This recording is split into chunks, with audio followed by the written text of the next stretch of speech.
Origins. An early era of Jerusalem. Jerusalem began as a small settlement on the ancient hills of Judea, its origins tracing back to the Canaanites who first inhabited the region. The city grew along trade routes that connected Egypt, Mesopotamia, and the Mediterranean, making it a crossroads of cultures, ideas, and peoples. It was initially a cluster of simple stone houses with narrow streets and a fortified hilltop where early leaders governed and defended their community. The people cultivated olives, wheat, and grapes, and raised sheep and goats. Early kings emerged, local rulers who led both in religious ceremonies and in defense against neighboring tribes. This era laid the foundation for Jerusalem's identity as a spiritual and political hub. The city experienced constant flux, with occasional incursions from Egypt and neighboring kingdoms, yet it remained resilient due to its strategic location and the resourcefulness of its inhabitants. Jerusalem expands and grows. During this era, Jerusalem began to assert more influence over surrounding territories. Leaders like King David, according to tradition, unified the tribes of Israel and established Jerusalem as the capital, creating a political and religious center that would define the city for centuries. King Solomon succeeded him and undertook grand construction projects, including the first great temple, a center for worship and pilgrimage. The city expanded beyond its original hilltop, with new neighborhoods, markets, and streets. Trade flourished, bringing in merchants from Arabia, Egypt, and the Mediterranean islands. The population diversified, and daily life included farming, artisanal crafts, religious festivals, and governance under a monarchy supported by priests and advisors. This era saw both prosperity and challenges, with occasional invasions by neighboring kingdoms and internal power struggles. But the vision of a unified Jerusalem as a spiritual and political center persisted. The peak of Jerusalem reached its peak when it became not only the religious heart of the Israelites, but also a regional center of power and culture.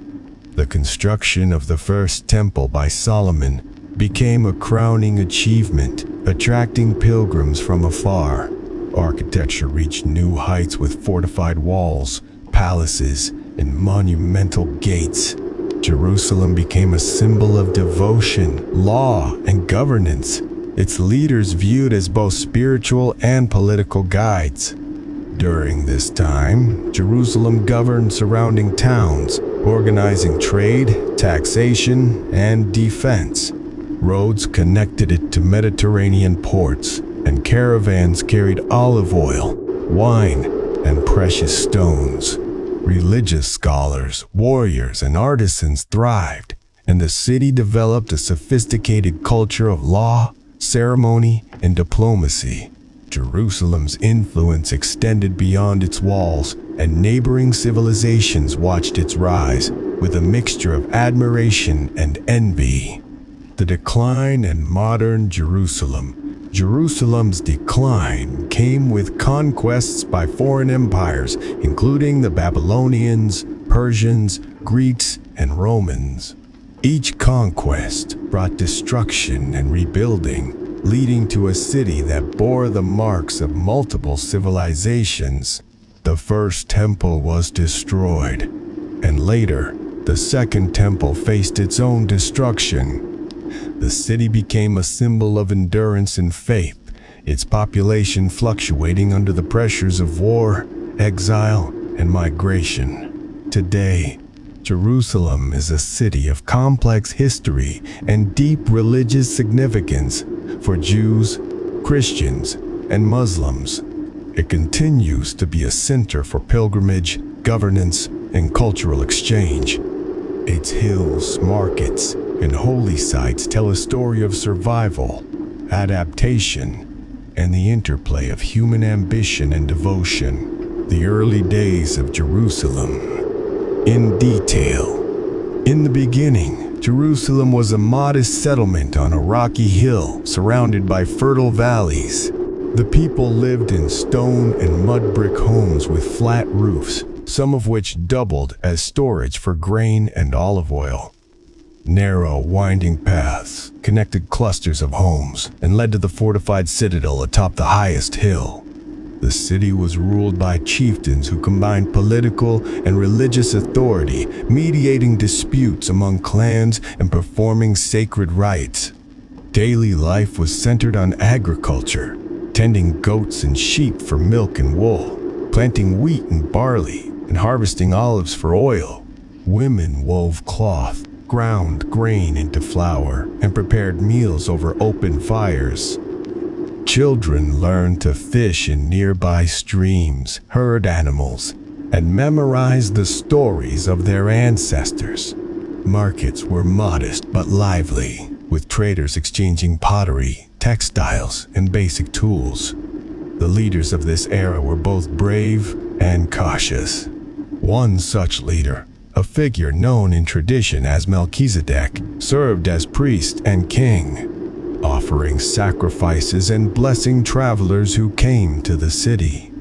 These early rulers forged alliances with neighboring tribes, negotiated grazing rights, and organized defenses against raiding parties. Life was precarious, with occasional attacks from nearby city-states or nomadic groups, but the city's position on the hill made it easier to defend. Early fortifications included simple stone walls and watchtowers, manned by young warriors armed with spears, slings, and shields. These warriors trained daily, learning the rhythms of battle, as well as the importance of protecting their families and sacred sites. Trade began to expand beyond immediate neighbors, with caravans traveling to Egypt, the Mediterranean coast, and inland valleys. The city offered shelter and water to travelers, and inns and storage houses developed near the gates. Merchants traded olives, grain, and pottery for metals, wine, and luxury goods. Festivals and religious ceremonies brought communities together, reinforcing the social order and the city's spiritual identity. Every action in the city, from farming to defense, was guided by tradition, reverence for the sacred, and the leadership of the chieftains who sought to maintain peace, prosperity, and divine favor. The rise of Jerusalem and the unification of the tribes. As time passed, Jerusalem attracted the attention of leaders seeking a central capital. According to tradition, King David rose from a pastoral background to unite the tribes of Israel. David's leadership was strategic and charismatic, blending diplomacy with military skill. He established Jerusalem as a political and spiritual capital, recognizing the symbolic importance of the city's hilltop and its surrounding valleys. David's army secured trade routes and defeated rival city-states, using a combination of fortifications, disciplined infantry, and intelligence from scouts. David appointed officials to govern the newly conquered territories, combining loyalty with local traditions. He oversaw the construction of gates, citadels, and water systems to support the growing population. Soldiers were quartered near city walls, and armories stocked spears, slings, and bronze shields. The population expanded, with artisans, priests, and farmers moving into the city to serve the needs of a capital. Trade intensified, and Jerusalem became a hub connecting inland trade routes to the Mediterranean. Markets sold grain, wine, pottery, and olive oil, while skilled craftsmen produced jewelry, weapons, and ceremonial objects. King Solomon, David's son, inherited this thriving city and undertook monumental construction projects, including the first temple. This temple became the spiritual heart of the city, drawing pilgrims from neighboring lands. Solomon's reign brought architects, masons, and laborers from across the region, creating a city of stone streets, massive gates, and fortified walls. Daily life reflected both opulence and discipline, with a hierarchy of rulers, priests, merchants, and laborers. Religious ceremonies punctuated the year. Festivals drew crowds, and the city maintained order through codified laws and an organized administration. The city's expansion included new districts, aqueducts, and storage facilities for grain and oil, ensuring that Jerusalem could sustain its growing population during both peace and conflict.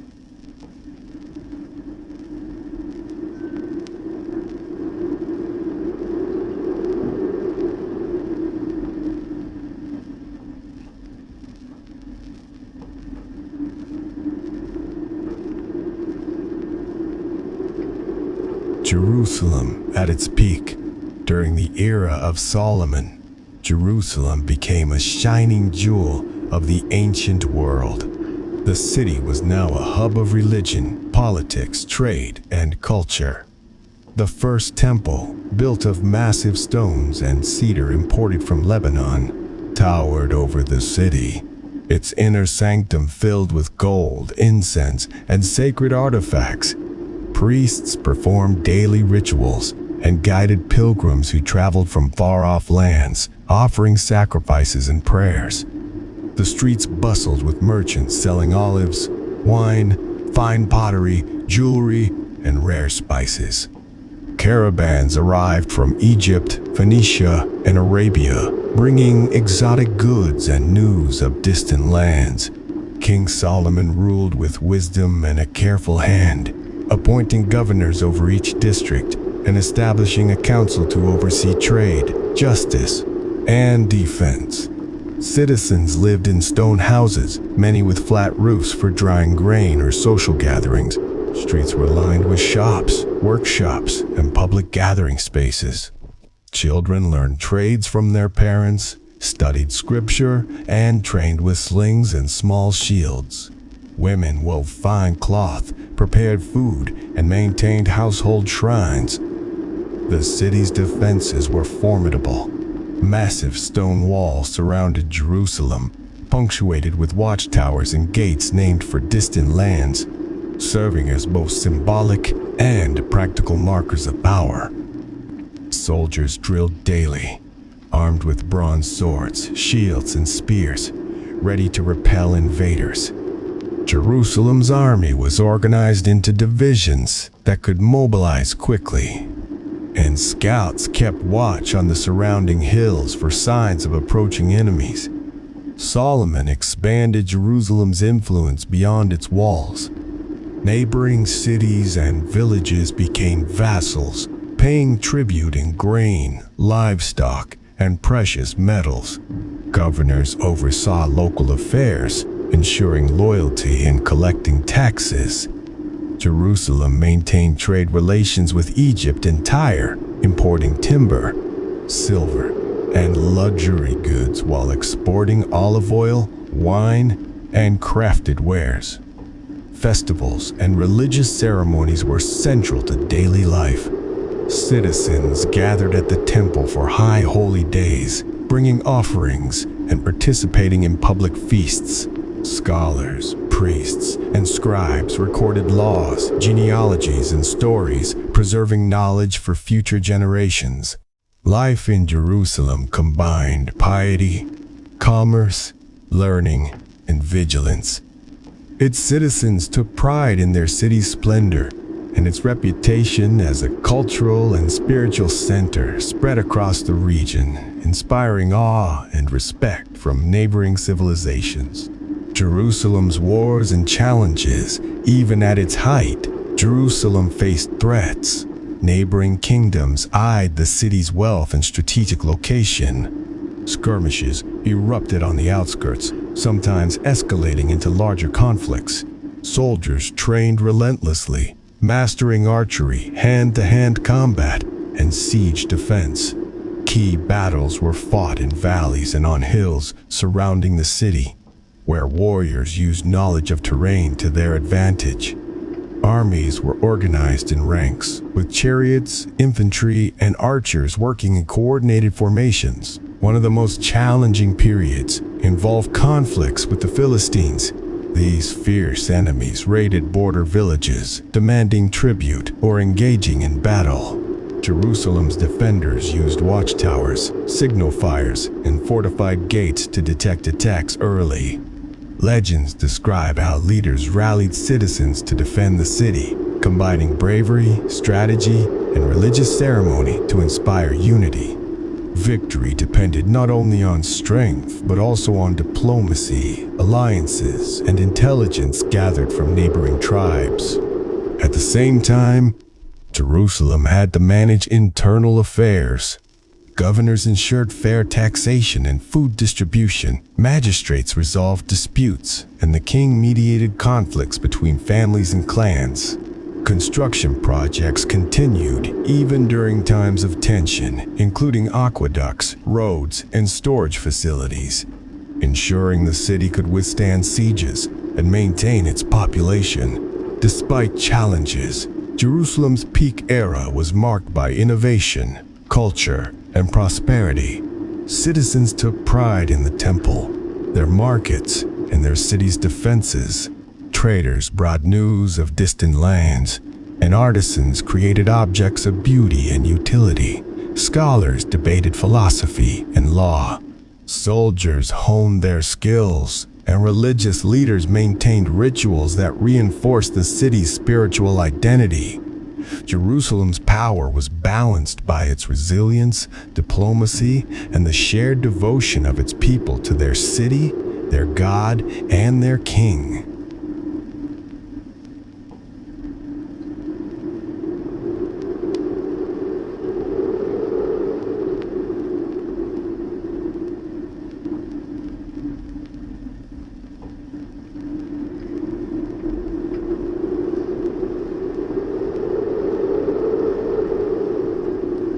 The decline of Jerusalem. Over the centuries, Jerusalem faced relentless challenges from foreign powers seeking to control its strategic location and spiritual significance.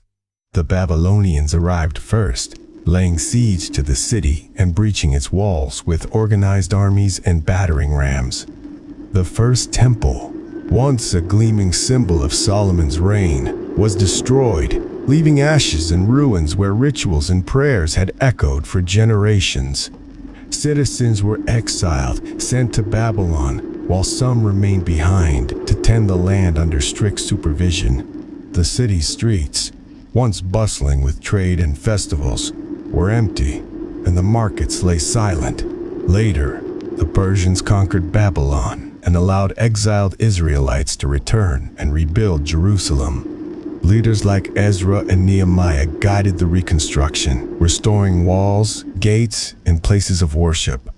The Second Temple rose from the rubble, smaller but still magnificent, bringing a sense of hope and continuity. Daily life resumed slowly. Farmers worked the fields, merchants reopened shops, and priests resumed rituals. Jerusalem's population was diverse, including returning exiles, local residents, and immigrants who brought new crafts, languages, and ideas. During the Hellenistic period, Jerusalem came under the influence of Greek rulers after Alexander the Great's campaigns. Hellenistic culture brought new architecture, coinage, and ideas, but also tensions between traditional religious practices and foreign customs. Citizens debated how to maintain their faith while adapting to new rulers. Public buildings reflected Greek styles. Theaters and marketplaces appeared, and the city became a place of both cultural exchange and political struggle. The Roman conquest marked another critical chapter. Jerusalem became a provincial city within a vast empire. Roman governors collected taxes and enforced imperial law, and the city's fortifications were reinforced. Under Roman rule, tensions simmered between Jewish residents and occupying forces. Revolts erupted, most famously leading to the destruction of the Second Temple in 70 CE. The city endured massacres, exile, and mass displacement. Romans rebuilt parts of the city and renamed it Aelia Capitolina, reshaping streets, forums, and public buildings to reflect imperial design. Despite these hardships, Jerusalem's spirit endured. Religious devotion remained strong, pilgrimage continued, and neighborhoods adapted to new rulers and cultures. Markets thrived intermittently. Artisans practiced their crafts, and scholars preserved sacred texts. Jerusalem learned resilience, diplomacy, and adaptability, surviving as a city of enduring significance through conquest, exile, and rebuilding. Modern Jerusalem and its lessons. Today, Jerusalem stands as a living testament to millennia of human history. Its ancient stones tell stories of kings, priests, warriors, and citizens who shaped the city with their labor, devotion, and courage. Pilgrims from three major faiths, Judaism, Christianity, and Islam, walk its streets, visiting holy sites that have survived destruction, rebuilding, and political upheaval. Modern Jerusalem combines ancient architecture with contemporary life, bustling markets, educational institutions, and cultural centers. The city teaches lessons of endurance, faith, and adaptation. Jerusalem's inhabitants learn to balance tradition with innovation, to rebuild after destruction, and to find unity amid diversity. Trade and cultural exchange remain central, just as they were in ancient times. The city's walls, gates, and holy sites remind citizens and visitors of both human achievement and human fragility. Jerusalem demonstrates the power of identity, spiritual devotion, and community to survive adversity. Its history offers insight into the cycles of rise and fall, the impact of leadership and governance, and the enduring strength of a people connected to a place both sacred and strategic.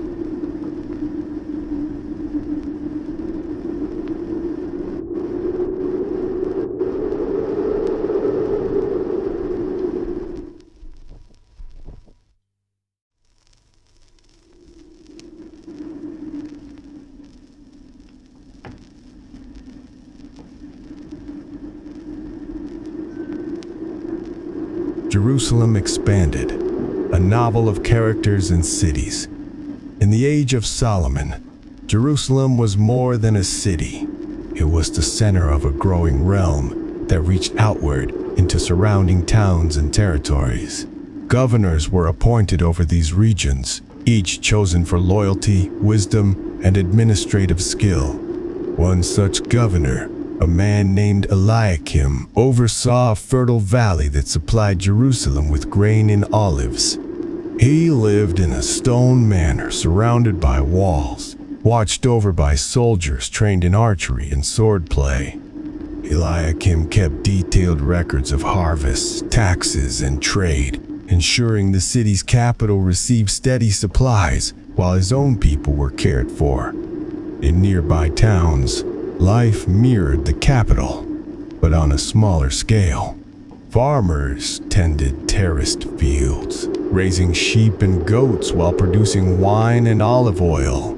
Artisans crafted pottery, jewelry, and textiles, often sending their goods along caravans that wound their way to Jerusalem. Children learned trades early, apprenticed to weavers, masons, and metal workers. Women managed households, prepared meals of bread, lentils, roasted meats, and fresh fruits, and participated in local religious ceremonies.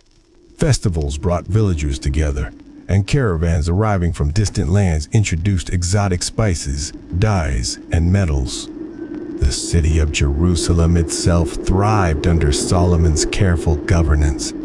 Streets were laid with large stones, markets were organized by type of trade, and massive gates were adorned with inscriptions celebrating the city's glory. Soldiers trained on the city's ramparts, while scouts patrolled the hills to protect the capital from surprise attacks. The temple was the spiritual heartbeat of the city, where priests and Levites performed daily rituals, received offerings, and guided pilgrims from afar. Scholars and scribes recorded laws, stories, and diplomatic agreements, preserving knowledge for future generations. Wars were a constant concern. Solomon's armies were organized into cohorts, each with its own leaders, banners, and training routines. Armies traveled along stone-paved roads to defend outlying towns or repel raiders. Battles were fought with spears, swords, bows, and chariots. Soldiers slept in fortified camps at night, and officers meticulously planned each maneuver. Neighboring kingdoms, jealous of Jerusalem's wealth and influence, launched raids that tested both strategy and endurance. Victory required courage, intelligence, and the cooperation of civilians who provided supplies, shelter, and information. The colonies and governance. Jerusalem's influence extended beyond the city walls to surrounding territories, each governed with careful attention to local customs while maintaining loyalty to the capital. One colony lay near the Mediterranean coast, overseen by a governor named Zadok. He managed ports where olive oil, wine, and textiles were shipped to foreign markets. Zadok's administration built storage warehouses, docks, and marketplaces. Soldiers and sailors patrolled the coast to protect merchant vessels from pirates and rival states. Another colony in the eastern hills was governed by a woman named Shulamit, known for her intelligence and diplomatic skill. She negotiated with nearby villages to secure grain, timber, and minerals. Her town had small fortifications, watchtowers, and stone houses with courtyards where families gathered to cook, weave, and socialize. Festivals included music, dance, and ceremonial offerings to maintain goodwill with both the divine and neighboring settlements.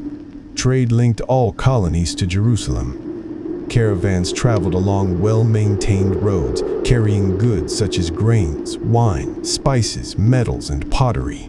Inns and way stations provided shelter for travelers, and scouts guarded against bandits. Governors sent regular reports to the king, detailing harvests, population changes, and any security threats. Jerusalem maintained both authority and trust, blending military presence with incentives for loyalty and economic prosperity. Each colony faced struggles. Droughts, raiding parties, and internal disputes tested the governor's leadership. Yet strong communication with Jerusalem and careful planning allowed colonies to thrive.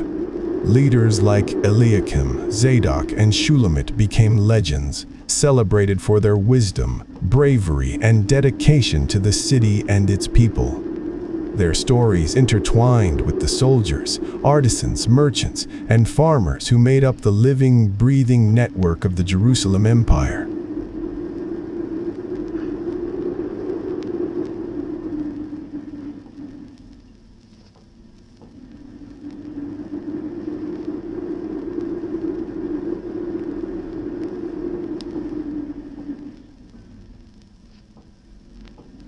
Wars and warriors of Jerusalem, the armies of Jerusalem were both disciplined and deeply loyal, forged from generations of training and belief in the city's divine destiny.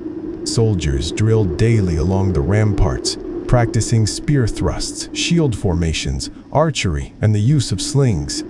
Each cohort was led by a captain who reported directly to the king or the appointed governor. Soldiers wore bronze helmets, cuirasses, and carried round shields painted with symbols of their districts. Chariots, pulled by strong horses, thundered across the plains during training exercises and were reserved for critical battles. One famous conflict was with the Philistines, who challenged Jerusalem's control of the trade routes and fertile valleys. Scouts spotted the enemy approaching through the hills at dawn. Alarm fires lit the city walls, summoning soldiers to their stations. Infantry formed ranks, archers climbed towers, and chariots swept along the flanks. The battle raged for hours, with clashing spears, the roar of chariots, and the cries of warriors echoing across the valleys.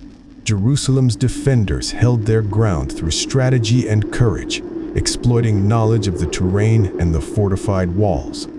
Victory brought not only security, but also renewed faith in their leaders and the city's divine protection. Daily life for warriors was rigorous. Young men began training in childhood, learning to herd animals, handle weapons, and memorize tactical formations. Meals were simple yet sustaining: bread, lentils, roasted meats, olives, and occasionally honey or dried fruits. Soldiers slept in barracks or fortified towers, sometimes drilling through the night if intelligence suggested an imminent threat. Captains maintained meticulous logs of training exercises, supplies, and patrol schedules. Beyond warfare, soldiers also assisted in construction projects, helping build walls, gates, roads, and aqueducts. Jerusalem's power rested not only on its armies, but also on the cooperation between soldiers, artisans, merchants, and citizens. The city's ability to project authority and maintain prosperity depended on this interwoven network, each person contributing to the survival and glory of Jerusalem. Cities, life, and trade outside Jerusalem, colonies and towns developed in careful harmony with the capital's needs and ambitions. The colony near the Mediterranean coast featured bustling harbors where ships carried jars of olive oil, amphorae of wine, and bundles of textiles to Egypt, Tyre, and beyond. Fishers brought in fresh catches every morning, and markets overflowed with dried fish, salted meat, grains, and imported spices. Streets were paved with stone, lined with workshops where artisans shaped metal, wove fabrics, and carved wood. In the eastern hills, towns were fortified with stone walls and watchtowers overlooking the valleys. Streets wound around houses, small gardens, and communal ovens. Residents followed a rhythm of work and religious observance. Farmers tended crops on terraced fields, herders guided flocks along paths to pasture lands, and families prepared meals from bread, lentils, cheese, roasted meats, and seasonal fruits. Festivals brought entire towns together with music, dancing, and offerings to maintain favor with the divine. Trade caravans connected colonies to Jerusalem, traveling along stone-paved roads under the protection of scouts and soldiers. Caravans carried essential goods, and inns and way stations provided shelter for travelers. Merchants from neighboring civilizations brought exotic spices, dyes, metals, and crafted items, enriching both the economy and cultural life. Cities communicated through couriers and messengers, ensuring that harvests, taxes, and military intelligence flowed smoothly to the capital. Architectural achievements included fortified gates, watchtowers, temples, public squares, and aqueducts.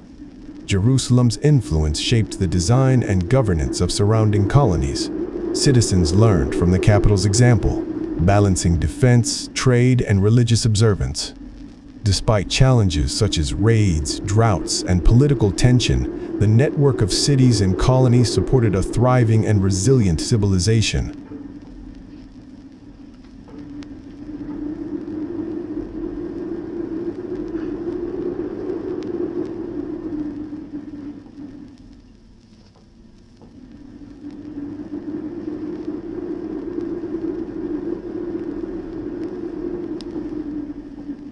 The fall of Jerusalem and the Babylonian exile.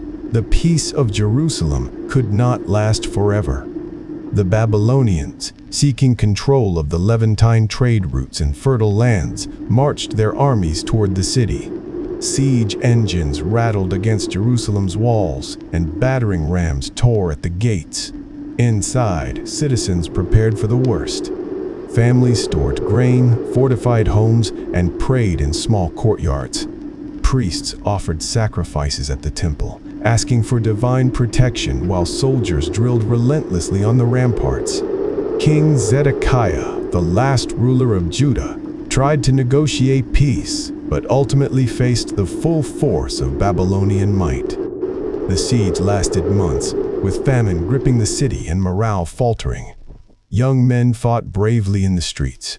Archers fired from towers, and charioteers swept through the outer walls, but it was not enough.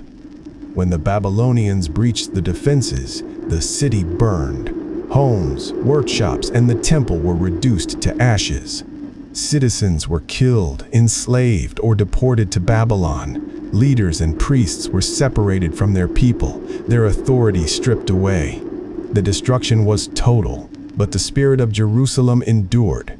In exile, scholars and priests preserved sacred texts, maintaining their culture, laws, and religious practices. Families remembered the stories of David and Solomon, the glory of the temple, and the festivals that had marked the city's life. Even in foreign lands, the people of Jerusalem kept their identity alive, teaching children the laws and songs of their ancestors. Return and reconstruction after decades in exile. The Persian Empire conquered Babylon and allowed the exiled peoples to return to their ancestral lands. Led by figures such as Ezra and Nehemiah, groups of Jews traveled to Jerusalem, carrying tools, scrolls, and offerings. They rebuilt walls, gates, and the Second Temple, smaller than Solomon's original but still magnificent. Stonemasons, carpenters, and laborers worked tirelessly, often under harsh conditions, yet motivated by devotion and the promise of renewal. Governors and priests reorganized daily life. Farmers replanted fields, artisans reopened workshops, and merchants restarted trade with coastal cities. Religious observance resumed at the temple, and festivals were celebrated with joy and reverence. Scholars recorded new histories, laws, and genealogies, ensuring that the lessons of exile were preserved for future generations. Caravans traveled again, bringing grain, wine, and olive oil to the capital while returning with timber, metals, and luxury goods. The city, though smaller than its peak, regained a sense of purpose and order. Citizens learned resilience, patience, and the importance of governance that balanced tradition with practicality. Jerusalem's recovery became a symbol of endurance and hope, demonstrating that a city could survive conquest, destruction, and exile while maintaining its identity and faith. Hellenistic and Roman Jerusalem. Centuries later, Jerusalem fell under the influence of the Greeks following Alexander the Great's conquests. Hellenistic culture introduced new ideas, architectural styles, coinage, and public spaces such as theaters and marketplaces. Tensions arose as some citizens embraced foreign customs while others sought to preserve traditional religious practices.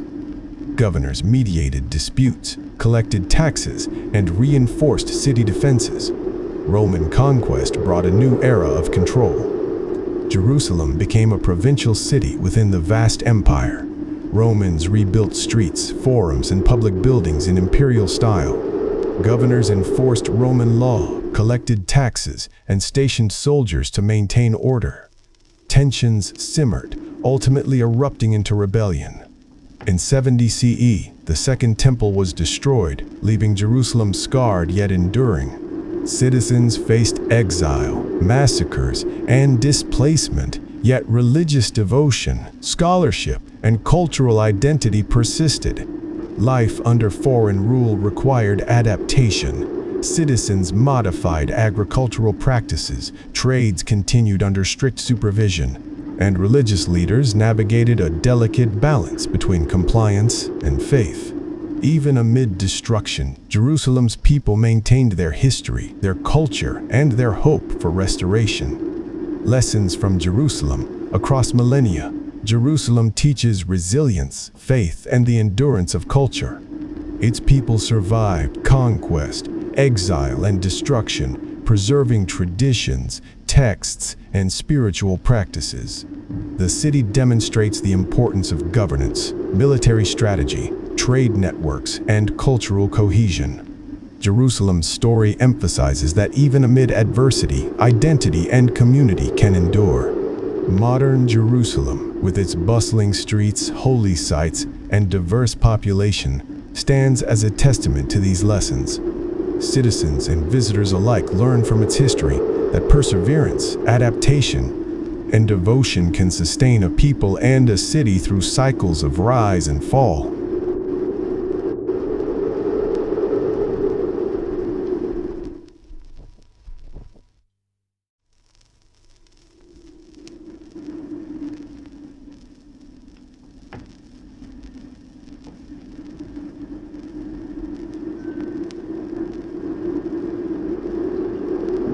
a sub-novel of Jerusalem begins in the earliest days of the city, before kings and temples.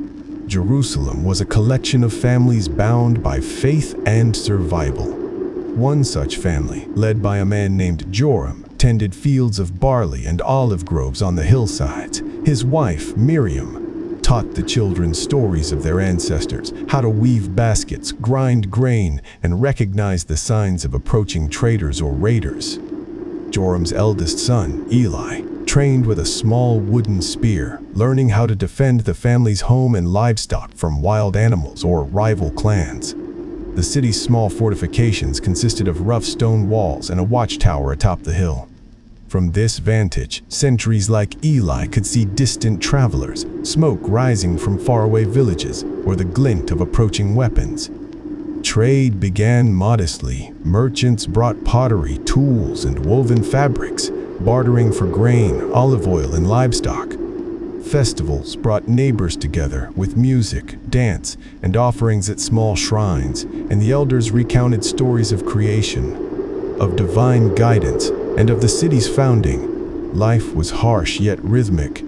Families worked dawn to dusk, sharing meals of flatbread, lentils, roasted goat, olives, and seasonal fruits.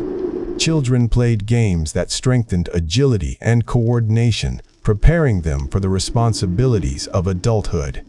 Every evening, the community gathered to pray, recount history, and reinforce the bonds of loyalty and mutual protection. Joram taught Eli the art of leadership, the importance of listening to neighbors, and the need to balance courage with wisdom. The story of early Jerusalem was one of survival, devotion, and the slow growth of a city destined for greatness. David and the unification of Jerusalem. Years later, the city became a prize for kings seeking to unite the tribes of Israel. David emerged from a pastoral background known for his courage, intelligence, and charisma. He forged alliances, negotiated treaties, and led armies to victory against rival tribes and neighboring city-states. With Jerusalem as his chosen capital, David transformed the city into a political and spiritual hub. David's generals, soldiers, and advisors played vital roles. Joab, his military commander, organized the army into cohorts, training archers, infantry, and charioteers. Advisors like Nathan offered counsel in matters of justice, governance, and diplomacy. Citizens were enlisted in city defense, building walls, gates, and cisterns for water storage. Streets were widened, markets organized, and public squares established for gatherings and trade. Daily life under David blended labor, worship, and military readiness. Farmers harvested grain, herders tended flocks, artisans crafted weapons and tools, and priests performed rituals in honor of the divine. Children learned to memorize sacred texts and basic military drills. Caravans brought goods from Egypt, Phoenicia, and Arabia, enriching the economy and introducing new ideas. Jerusalem's rise was a balance of leadership, loyalty, and the collective efforts of rulers, citizens, and warriors alike. Solomon's Jerusalem, glory and governance. David's son Solomon inherited the city at its zenith. Known for wisdom and vision, he undertook grand projects, including the construction of the first temple. Skilled masons, carpenters, and artisans worked alongside soldiers and laborers to erect walls, gates, and palaces. The temple became the spiritual heart of the city, attracting pilgrims from distant lands. Governors were appointed over colonies and territories surrounding Jerusalem. Zadok oversaw the Mediterranean ports, ensuring trade flowed smoothly. Shulamit governed eastern hills, managing agriculture, defense, and diplomacy. Caravans traveled between Jerusalem and these colonies, carrying olive oil, wine, grain, textiles, and rare metals. Inns, way stations, and marketplaces developed along trade routes, connecting citizens to the broader world. Life in Jerusalem under Solomon was a balance of opulence and order. Streets were lined with shops, workshops, and public spaces. Soldiers trained on ramparts, ready to defend against invaders. Priests and scribes maintained records, conducted rituals, and taught children. Citizens celebrated festivals, markets thrived, and artisans produced objects of beauty and utility.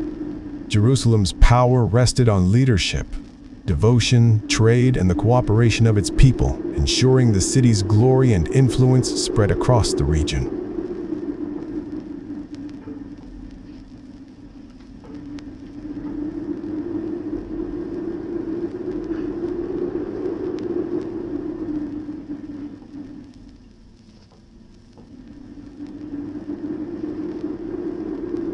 Daily life in Jerusalem and its colonies. Life in Jerusalem at its peak was a vibrant tapestry of work, worship, trade, and leisure. Citizens rose at dawn, the aroma of baking bread filling the streets while farmers prepared the fields. Children ran along stone-paved roads, carrying water from communal wells, delivering messages, or practicing basic skills with small wooden shields and slings. Women tended gardens, ground grain, wove cloth, and prepared meals of lentils, bread, olives, roasted meats, figs, and dates. Families shared the evening around low tables, telling stories of ancestors, heroic battles, and the laws that guided the city. In the colonies, life mirrored Jerusalem but adapted to local conditions. In the fertile valleys, governors like Eliakim ensured the harvest was plentiful, while soldiers patrolled hillsides to protect against raiders. Coastal towns under Zadok bustled with fishermen, dock workers, and merchants trading in olive oil, wine, and imported goods from Egypt and Phoenicia. Eastern hill colonies under Shulamit cultivated terraces, raised flocks, and maintained fortified watchtowers to oversee the valleys. Roads connected these towns to Jerusalem, guarded by scouts who ensured safe passage for traders and caravans. Markets were lively and colorful. Merchants sold pottery, textiles, metals, and spices. Traders brought news from distant lands, introducing new customs, coins, and technologies. Inns offered rest and meals to travelers, while workshops produced goods ranging from everyday tools to ornate jewelry. Religious observance punctuated life, with ceremonies, festivals, and pilgrimages reinforcing community bonds. Citizens lived under a structured hierarchy of governors, soldiers, priests, artisans, and farmers, each contributing to the stability and prosperity of Jerusalem's empire. Battles and military campaigns. Jerusalem's empire was defended by a disciplined army. Soldiers trained daily on city ramparts, in open fields, and along the hills surrounding the capital. Cohorts were led by captains who taught formation tactics, archery, and swordsmanship. Chariots thundered across plains, carrying commanders and archers into battle. Armor was made of bronze. Shields round and emblazoned with symbols of districts, helmets crafted to protect heads and faces while leaving the wearer agile. Key battles tested both strategy and courage. Against the Philistines, scouts detected enemy movements, sending signals to Jerusalem's walls. Infantry formed shield walls, archers fired from towers, and chariots struck flanks. Victory required intelligence, coordination, and bravery from both soldiers and citizens who supported the war effort with supplies, food, and messages. Other campaigns expanded Jerusalem's influence, subduing neighboring tribes, securing trade routes, and establishing loyalty through diplomacy and displays of military strength. Warriors were honored for bravery. Soldiers who defended Jerusalem during sieges or led successful raids were commemorated in songs and stories, their deeds taught to children. Armories held weapons for regular training and preparation, and soldiers contributed to construction projects when not at war, reinforcing the city's walls, gates, and public buildings. Through war and vigilance, Jerusalem maintained its power, ensuring the safety of its citizens and the prosperity of its empire. Architecture, infrastructure, and culture. The architectural achievements of Jerusalem reflected both practicality and grandeur. Massive stone walls protected the city, punctuated with watchtowers and gates. The temple, The heart of spiritual life was built of cedar and stone, adorned with gold and filled with sacred artifacts. Palaces, public squares, and markets were carefully designed to facilitate trade, governance, and religious observance. Aqueducts carried fresh water into the city, while storage facilities preserved grain and olive oil for times of scarcity or siege. In colonies, architecture combined defense and daily function. Fortified gates, watchtowers, terraced houses, and communal ovens allowed towns to thrive while maintaining security. Public spaces hosted festivals, markets, and gatherings, and roads connected colonies to Jerusalem, ensuring smooth trade and communication. Artisans created pottery, metalwork, and textiles, while scribes preserved knowledge, law, and history. Culture flourished alongside infrastructure. Music, poetry, and storytelling enriched daily life. Festivals celebrated seasonal cycles, religious events, and victories in battle. Education emphasized both spiritual and practical knowledge, preparing children for their roles as citizens, warriors, or artisans. Life in Jerusalem's empire was a balance of devotion, work, learning, and defense, creating a civilization that thrived in complexity and cohesion.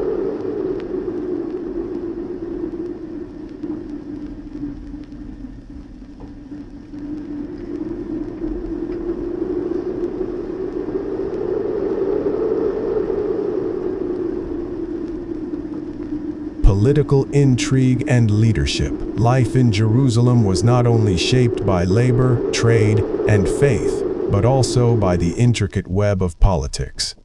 Kings, governors, and advisors constantly navigated alliances, rivalries, and the delicate balance between power and loyalty. Solomon, renowned for wisdom, relied on ministers and counselors like Benaiah and Ahijah to administer justice, manage the treasury, and oversee construction projects. These leaders were often embroiled in disputes over land, tribute, or succession, requiring negotiation, persuasion, and sometimes coercion to maintain order. In the colonies, governors like Eliakim, Zadok, and Shulamit faced similar challenges.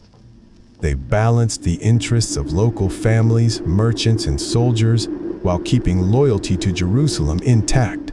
Disputes over water rights, taxation, and religious observances were common. Leaders held public hearings, consulted priests, and sometimes mediated disputes with displays of force. Intrigue was constant. Spies reported rival movements, rival governors vied for favor, and local rebellions tested authority.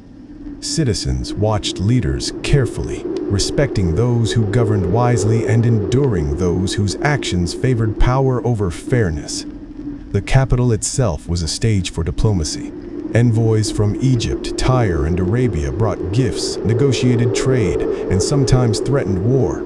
Solomon's court managed these interactions with both ceremony and strategy, using marriage alliances, trade incentives, and displays of wealth to maintain peace.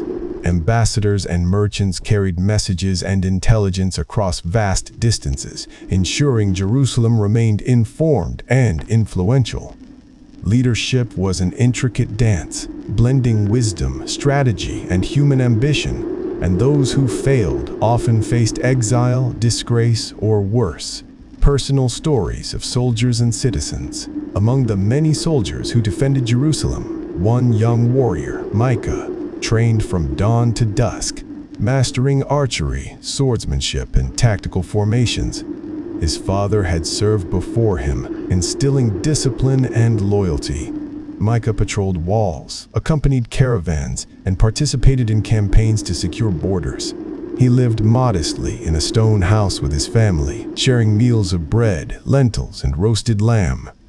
In moments of respite, he played with younger children, taught them to sling stones accurately, and recited stories of past heroes. Merchants also had rich lives.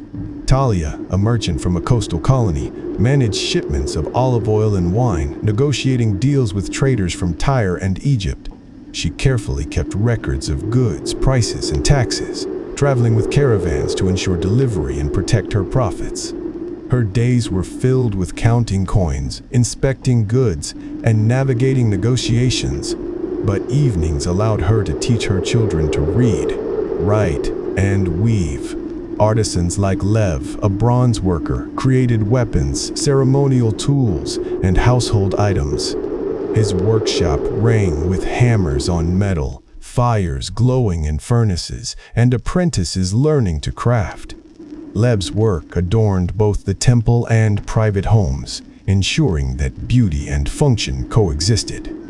Families, soldiers, merchants, and artisans together formed a living network, each role vital to the city's prosperity, defense, and cultural life. Daily life in festivals and markets. Festivals in Jerusalem and its colonies were times of celebration, reflection, and communal bonding. During harvest festivals, streets overflowed with vendors selling grain, figs, dates, wine, and olive oil. Musicians played lyres and drums while dancers moved through public squares. Priests led rituals at the temple, offering sacrifices and guiding prayers. Citizens participated, children learning songs and elders recounting history. Markets were organized by type, pottery, textiles, metalwork, foodstuffs, and imported luxury goods. Merchants haggled, artisans displayed their finest creations, and scouts patrolled to prevent theft. Caravans arrived from distant lands, bringing exotic spices, metals, and textiles, enriching both commerce and culture. Inns provided travelers with shelter and meals, and messages from Jerusalem's governors ensured trade flowed smoothly. Daily life balanced work, celebration, defense, and devotion, sustaining the city's complex and thriving civilization.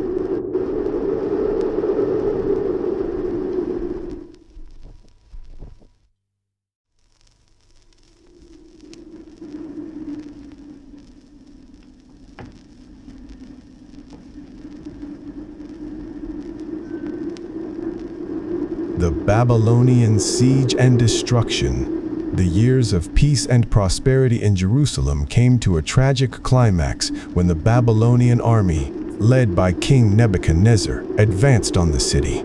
Scouts reported massive formations moving across the plains, siege engines rattling, and the sound of drums echoing in the valleys.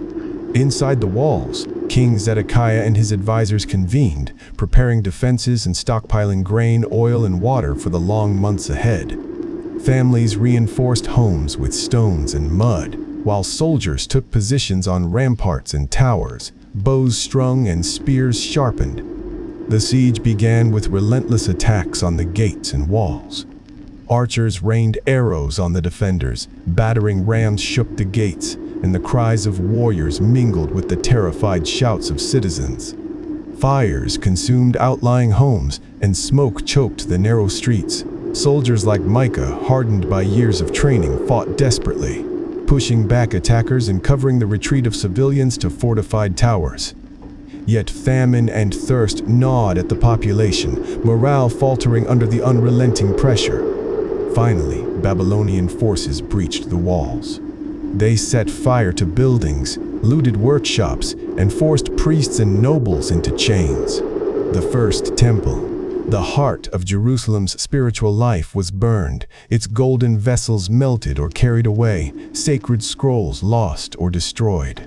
Families were torn apart, many were exiled to Babylon, while others were enslaved or killed. The city, once vibrant with markets, festivals, and song, lay in ashes, silent but for the moans of the wounded and the whispers of survivors. Exile in Babylon. Those taken from Jerusalem to Babylon faced harsh realities. Families like Joram's descendants lived in foreign cities, working as laborers, scribes, or craftsmen under strict supervision. Yet even in exile, they preserved their identity. Priests and scholars gathered to recite laws, stories, and songs, teaching children the sacred texts and histories of Jerusalem. They built small community spaces for prayer and ritual, maintaining connection to their homeland despite the distance. Trade and daily routines adapted to exile. Families cultivated small plots, handcrafted goods for local markets and negotiated with Babylonian authorities.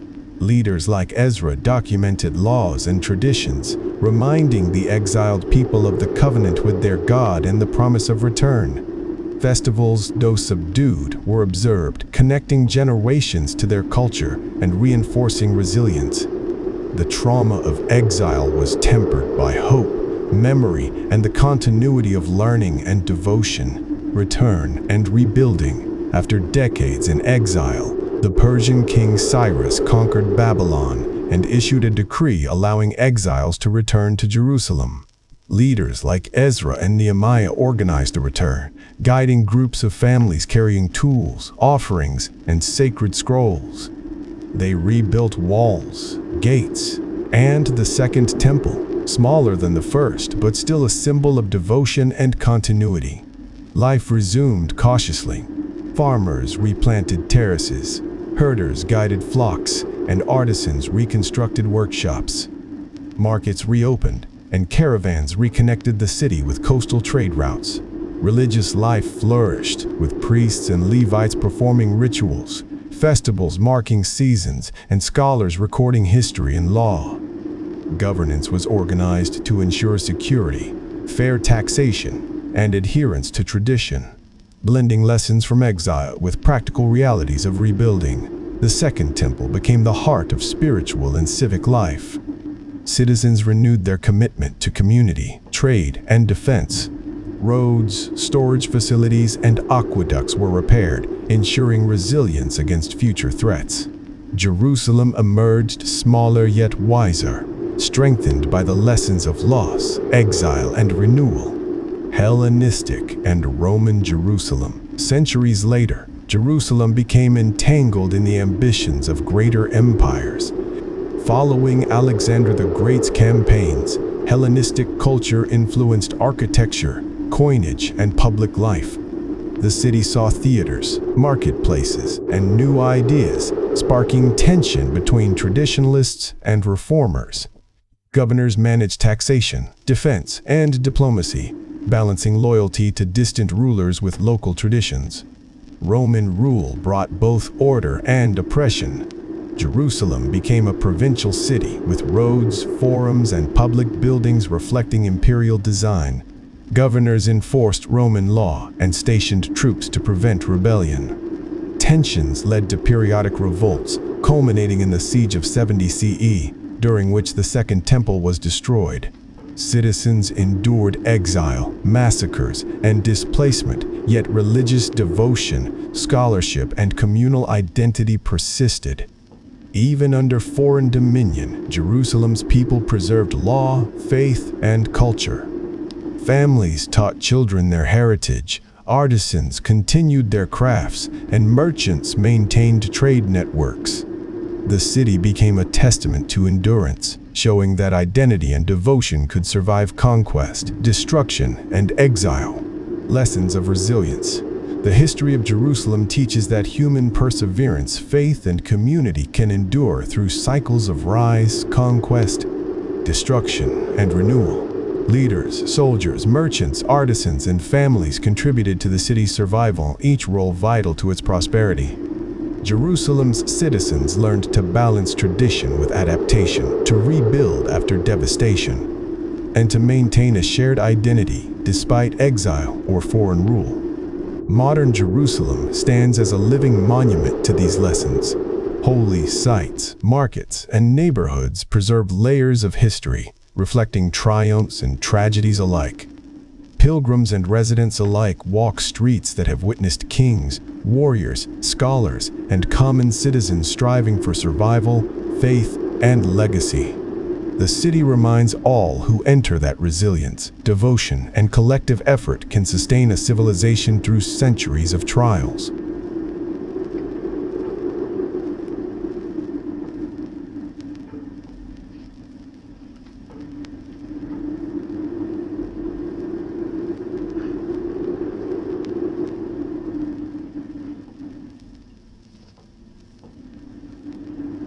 Colonies and governors, stories of loyalty and leadership during Jerusalem's peak.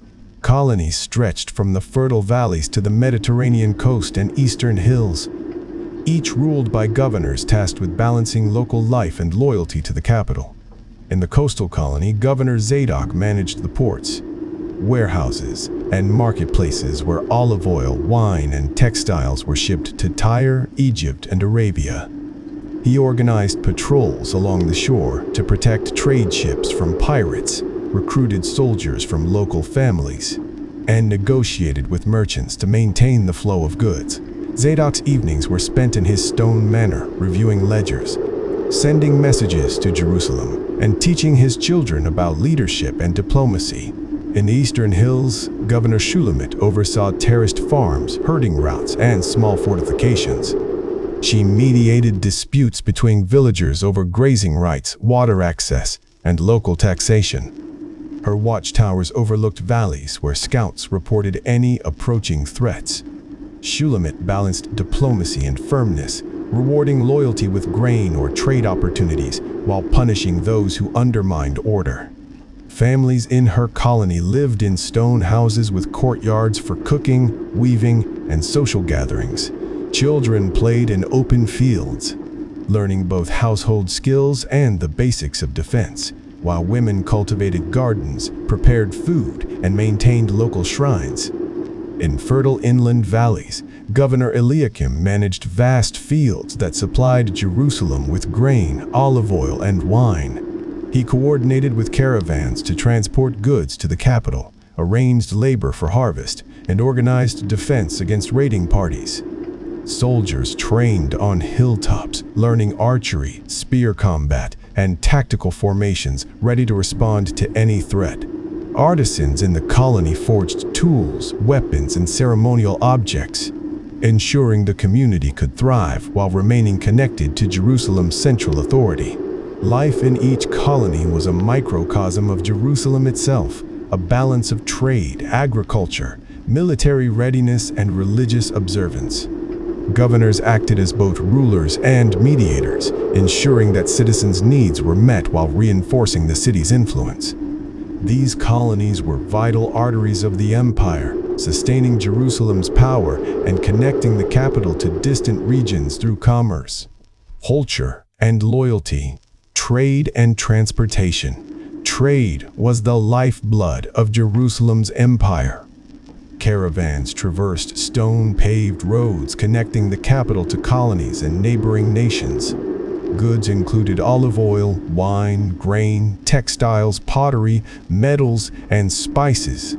Inns and way stations offered shelter and food for merchants and their animals. Scouts patrolled routes to protect against bandits and wild animals, and messages traveled swiftly between governors and Jerusalem to coordinate supply and security. Merchants like Talia managed shipments with precision, calculating weight, value, and risk.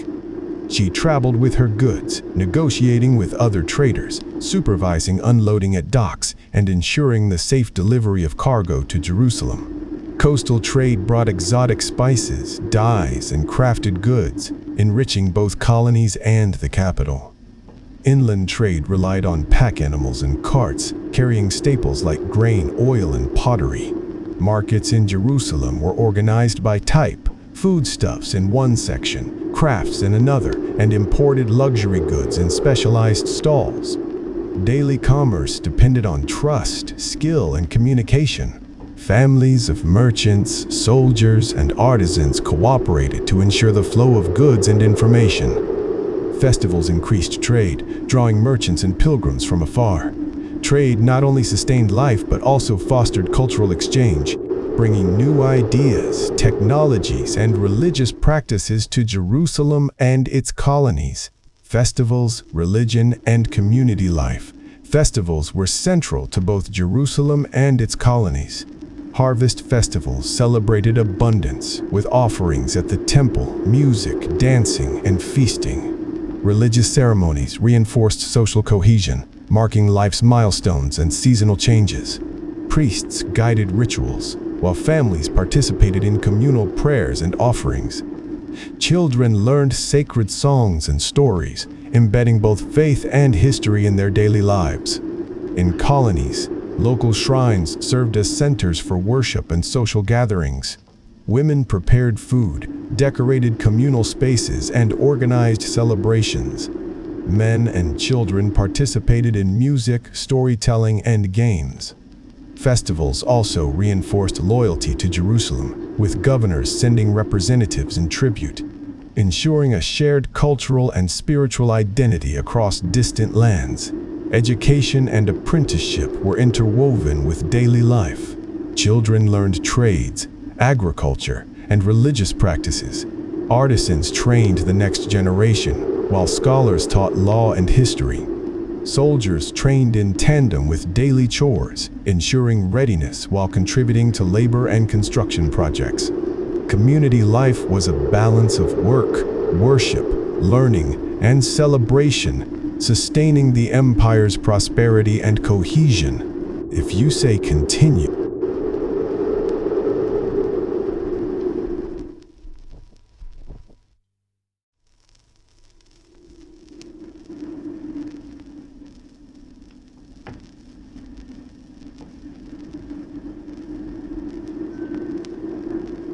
wars and defense of Jerusalem. The armies of Jerusalem were disciplined, organized, and trained to protect the city and its colonies. Soldiers drilled daily, learning spear thrusts, shield formations, archery, and chariot maneuvers. Captains like Joab supervised training cohorts, ensuring each soldier knew his role in both defense and offense. Armories stored bronze swords, spears, and shields, while blacksmiths constantly repaired and forged weapons to maintain readiness. Chariots, pulled by strong horses, thundered along hills and plains, carrying officers and archers into battle. One major conflict was the repeated clashes with the Philistines, who threatened trade routes and fertile valleys. Scouts on hilltops spotted enemy movements, sending signals to Jerusalem's walls. Alarm fires lit the night sky, and soldiers took positions on ramparts, towers, and fortified gates. Infantry formed shield walls, while archers fired volleys from above. Chariots swept around flanks, breaking enemy lines. Civilians assisted by transporting water, repairing walls, and tending to the wounded. Battles could last for hours, the clash of bronze and cries of warriors echoing through valleys. Victory depended on discipline, strategy, and the courage of soldiers who defended not just the city, but the empire's survival. Colonial governors also prepared for conflict. Zadok stationed patrols along the coast, Shulamit trained local militias in the hills, and Eliakim reinforced watchtowers and storage facilities. Villagers participated in drills, helping supply soldiers and learning basic defense skills. Even during times of peace, vigilance was essential, as raiders, rival tribes, and political intrigue threatened the empire's cohesion. Personal stories of warriors. Micah, a young soldier in Jerusalem, trained from dawn to dusk.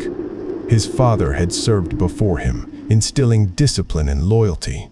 Micah patrolled city walls, escorted caravans, and participated in campaigns against raiders and rival tribes. He shared stories with younger recruits, taught them basic strategy, and learned leadership under Captain Joab's guidance. Soldiers like Micah balanced duty with family life, returning home to share simple meals of bread, lentils, roasted meat, and figs. In colonies, warriors had similar roles. Coastal soldiers guarded ships and warehouses, responding to pirate attacks. Eastern Hill militias trained in archery, spears, and defensive formations, ready to repel invaders from valleys or ridges. Soldiers often participated in local construction, building watchtowers, fortifying walls, and maintaining roads. Their lives intertwined with merchants, artisans, and farmers, ensuring that both security and prosperity were maintained throughout Jerusalem's territories. Heroic deeds were remembered and celebrated. Soldiers who defended colonies from raiding parties or led successful campaigns were commemorated in songs, taught to children, and honored by governors. Military service was both a duty and a source of pride, forging strong bonds of loyalty between soldiers, citizens, and the capital. trade, transport, and daily life under siege. Even during conflict, trade and daily life continued, adapting to threats. Caravans traveled guarded routes between colonies and Jerusalem, carrying grain, olive oil, wine, pottery, and textiles. Scouts and soldiers ensured that trade remained safe, while inns and way stations sheltered travelers and merchants. Coastal ships transported goods to Egypt, Tyre, and Arabia, bringing back exotic spices, metals, and crafts. Citizens adapted to wartime challenges. Farmers planted crops in secure areas, artisans maintained weapons and produced necessary goods, and families conserved food. Festivals and religious observances continued as morale boosters, often blending devotion with subtle reminders of loyalty to Jerusalem and its rulers. Education and apprenticeship persisted, ensuring that children learned trades, history, and sacred texts despite conflict. Life was a balance of survival, devotion, work, and preparation for both defense and prosperity. Architecture and fortifications. Jerusalem and its colonies were meticulously fortified. Massive stone walls surrounded the capital, punctuated by gates named for distant lands. Watchtowers stood at strategic points, allowing early detection of approaching armies. The temple, palaces, and public squares were not only functional but also symbolic, reflecting both devotion and authority. Roads connected colonies to the capital, often lined with way stations, inns, and guard posts. Colonial architecture combined utility and defense. Fortified houses, communal ovens, and watchtowers allowed towns to thrive while remaining secure. Terraces, irrigation systems, and granaries ensured food security. Public spaces hosted festivals, markets, and assemblies, reinforcing social cohesion and loyalty to Jerusalem. Aqueducts brought fresh water to urban centers, while storage facilities and workshops sustained both peace and wartime needs. The city and colonies were carefully designed to endure, reflecting both vision and practicality in governance and construction.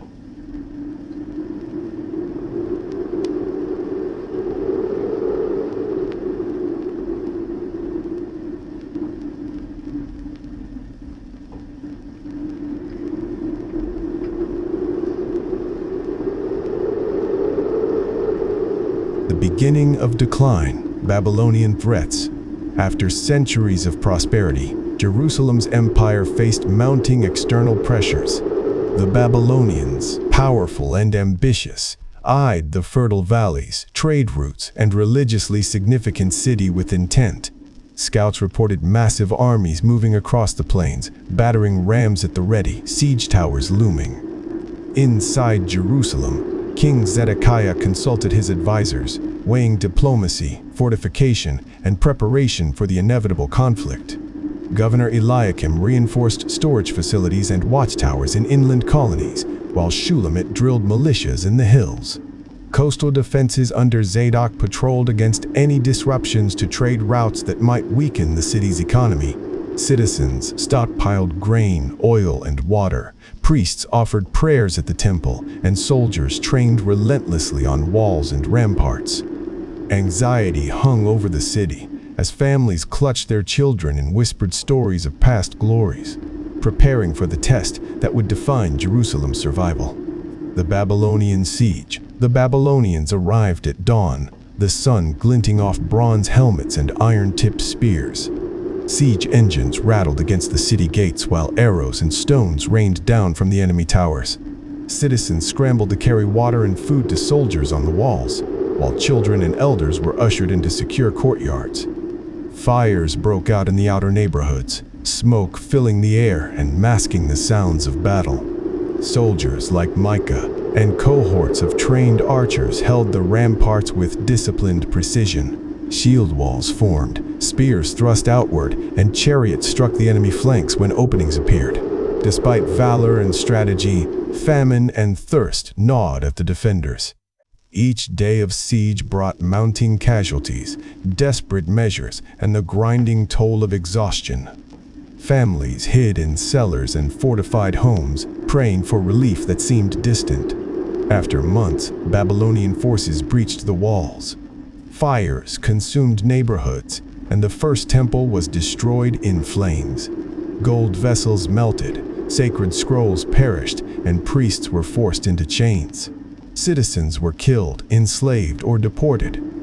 The city, once alive with markets, music, and worship, lay in ruin. Survivors wandered the ash-strewn streets, haunted by loss but clinging to memory, hope, and faith. Exile in Babylon, families and citizens who survived the siege were transported to Babylon. Among them, Eli's descendants lived in foreign lands, laboring under supervision yet maintaining cultural identity. Priests gathered in secret to preserve rituals and sacred texts, while elders taught children the laws, songs, and stories of Jerusalem. Daily life adapted to exile. Some worked as craftsmen, others as scribes or laborers. Trade and agriculture existed in limited form, with families cultivating small plots or producing goods for local markets. Festivals and religious observances continued quietly, reinforcing community and memory. Leaders like Ezra organized learning, law, and worship, reminding exiles of the covenant and of the promise of eventual return. Despite hardship, resilience, faith, and knowledge became the lifeline for Jerusalem's people. Return and rebuilding. When the Persian king Cyrus allowed exiles to return, families journeyed with tools, sacred scrolls, and offerings. Leaders like Nehemiah coordinated reconstruction, repairing walls, gates, and public spaces while priests restored religious life. The Second Temple rose from the rubble, smaller than the first, but still central to civic and spiritual life. In colonies, roads were repaired, granaries filled, and farms replanted. Markets reopened, artisans resumed work, and merchants organized caravans to maintain trade with coastal cities. Festivals and religious observances flourished again, and citizens taught children to read, write, and practice the laws of their ancestors. Jerusalem became smaller, yet wiser, its population strengthened by lessons of exile, endurance, and collective effort. Hellenistic and Roman influence. Later centuries brought Hellenistic influence after Alexander the Great. Greek architecture, coinage, and ideas reached the city, sparking both fascination and tension.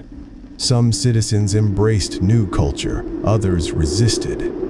Public spaces, theaters, and marketplaces reflected Greek design, while governance continued under appointed rulers. Roman conquest transformed Jerusalem into a provincial city. Roads, forums, and public buildings were redesigned to imperial specifications. Governors enforced Roman law, taxes were collected, and troops maintained order. Tensions grew, culminating in revolts and the siege of 70 CE. The Second Temple was destroyed, citizens were massacred or exiled, and Jerusalem was renamed Aelia Capitolina. Despite devastation, traditions, scholarship, and devotion survived, preserving the city's identity and history for future generations. Lessons of Jerusalem. Jerusalem's story across millennia teaches endurance, faith, and adaptation. Leadership, military strategy, trade, and community cooperation ensured survival through prosperity, conquest, and exile. Families, soldiers, merchants, artisans, and priests contributed to the city's resilience. Modern Jerusalem reflects these lessons, a city of layered history, surviving cycles of rise, fall, and renewal. Its streets, temples, and markets remind residents and visitors alike that identity, devotion, and collective effort sustain civilization through even the harshest trials.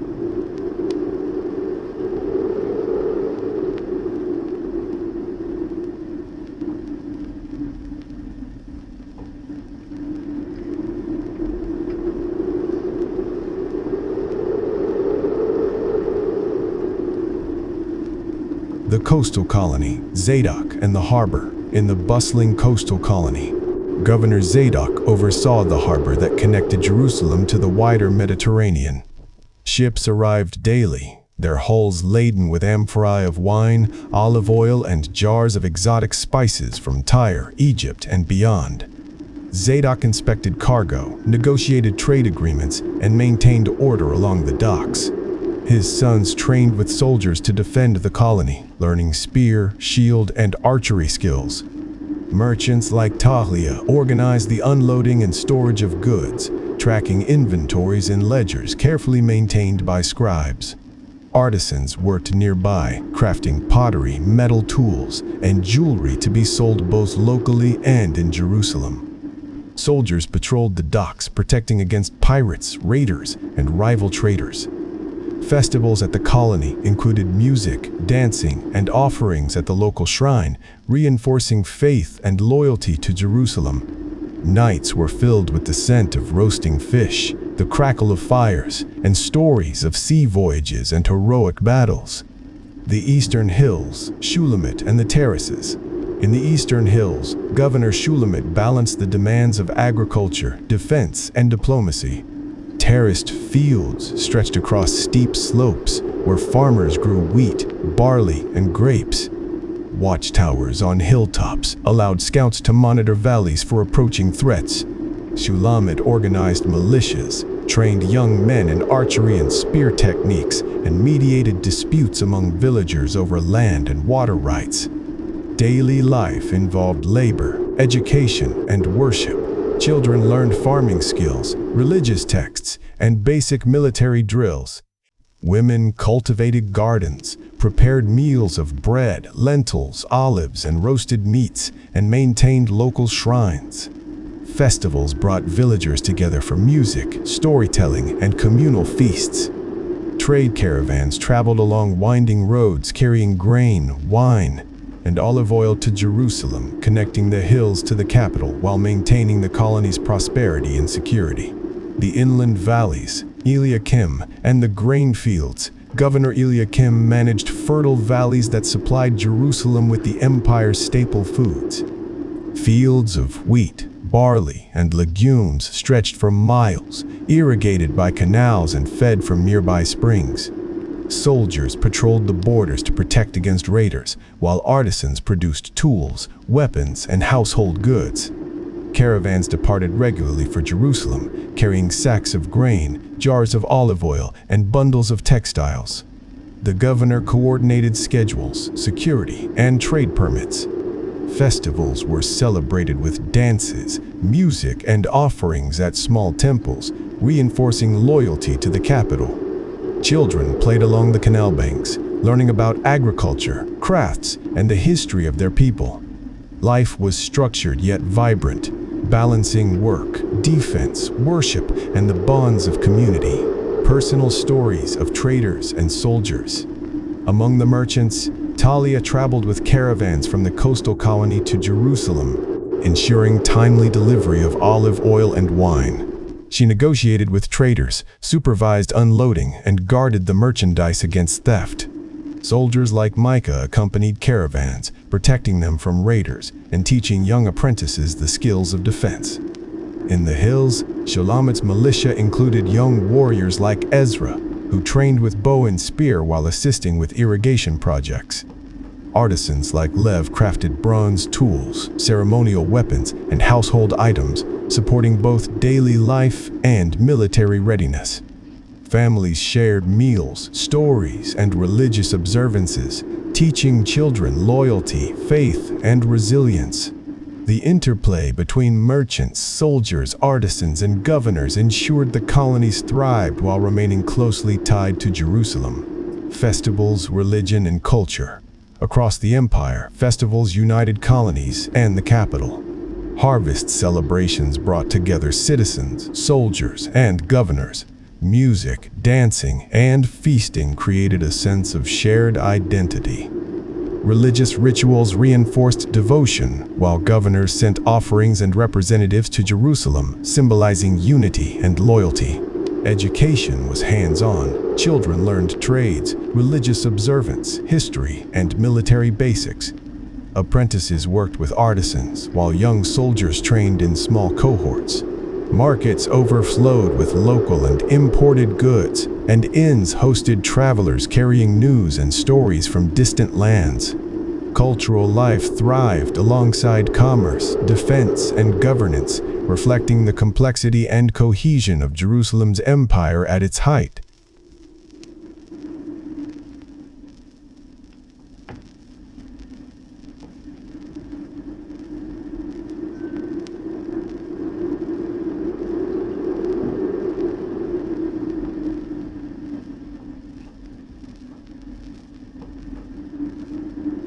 Military campaigns and border conflicts. Jerusalem's empire was constantly tested by threats from neighboring tribes and rival kingdoms. Soldiers trained relentlessly under the guidance of captains like Joab, forming shield walls, mastering archery, and learning to coordinate chariots and infantry in complex maneuvers. Scouts patrolled the countryside, reporting enemy movements to governors in colonies and the capital. One notable campaign was against the Philistines, who sought to control trade routes and fertile valleys. Archers lined the city walls, firing volleys while infantry braced behind shields. Chariots charged enemy flanks, and battering rams tested defensive gates. Civilians assisted by transporting water, repairing fortifications, and tending to the wounded. The battles lasted hours, sometimes days, with casualties mounting on both sides. Soldiers like Micah and Ezra demonstrated courage and tactical skill, becoming heroes celebrated in songs and stories. Colonial governors played critical roles. Zadok reinforced coastal defenses to prevent naval raids. Shulamit organized hill militias to block incursions, and Eliakim stationed archers along valley passes. Each colony contributed supplies, manpower, and intelligence, ensuring that Jerusalem could defend both itself and its territories. Victory was not only measured by battle outcomes, but also by the resilience and coordination of soldiers, citizens, and governors alike. The siege of the capital. When the Babylonians approached, the entire city braced for one of the most devastating sieges in its history.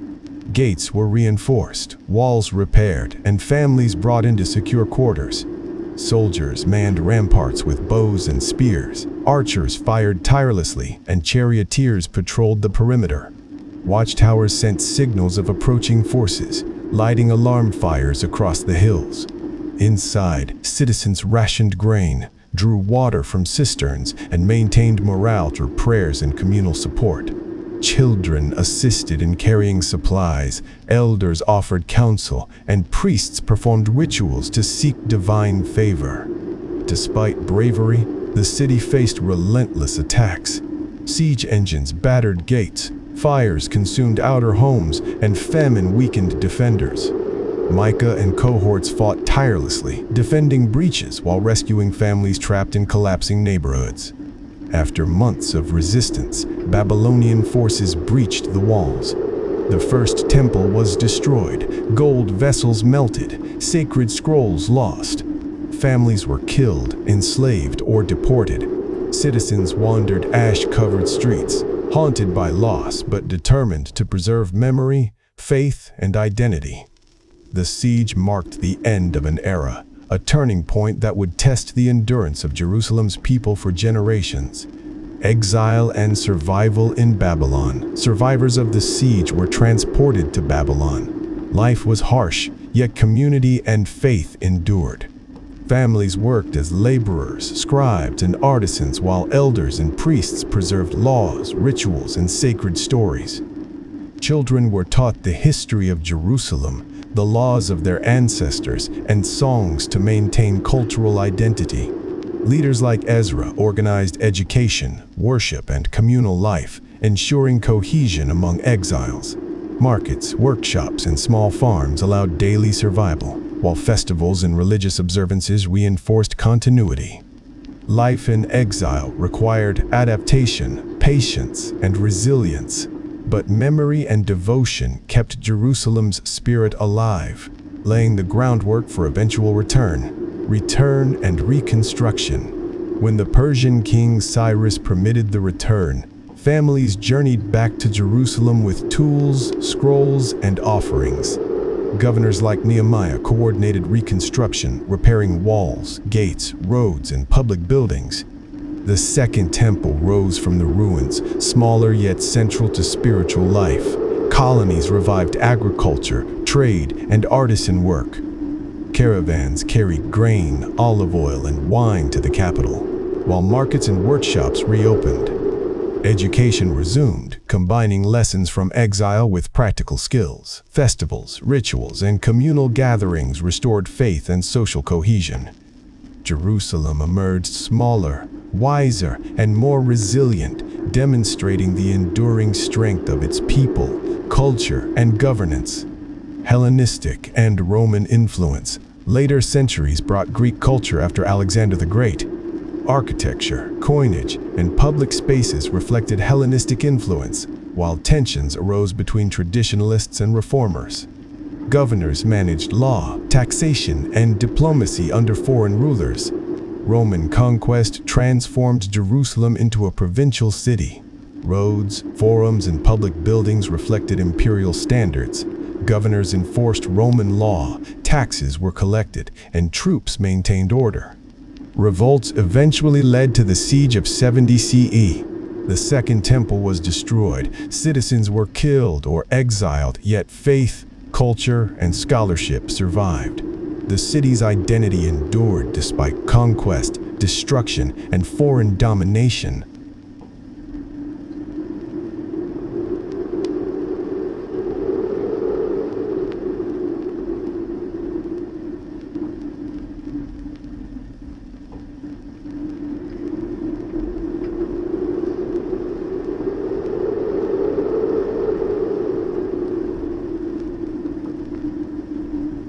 Micah and the Last Stand. As the Babylonian siege pressed on, Micah, now a seasoned soldier, patrolled the walls with his younger apprentice, Elior. The smell of smoke from burning neighborhoods mixed with the scent of rotting grain and abandoned markets. Micah checked his bow, adjusted his quiver, and whispered tactical instructions to Elior, who listened intently, his hands trembling from fear and anticipation. Civilians huddled in inner courtyards, carrying water and bread to soldiers and those too weak to move. Micah led sorties to reinforce breached walls, pushing back the enemy with spear and shield, while archers fired from above. Each day was a relentless test of stamina, courage, and faith. He remembered his father's lessons: protect your people, maintain discipline, and never lose hope. Families watched as soldiers fought desperately to defend their homes, and even children assisted by carrying supplies and water under cover of the walls. Despite valor, the Babylonians breached the gates. Micah fought to hold the rampart, covering retreating families until forced back. The first temple burned before his eyes. Gold melted into the floor, sacred scrolls turned to ash. Survivors fled into alleys, carrying what little they could save. Micah helped shepherd families out of danger, his heart heavy but resolute, determined to preserve life even as the city fell. Life in exile. The journey to Babylon. Micah, Elior, and other survivors were loaded onto carts and marched toward Babylon. The road was long, dusty, and filled with uncertainty. Families walked together, carrying small bundles of possessions, children clinging to parents, elders struggling to keep pace. Soldiers guarded the columns, ensuring no one escaped, while whispers of Jerusalem's former glory filled the air. In Babylon, exiles were assigned labor, crafting, or writing tasks.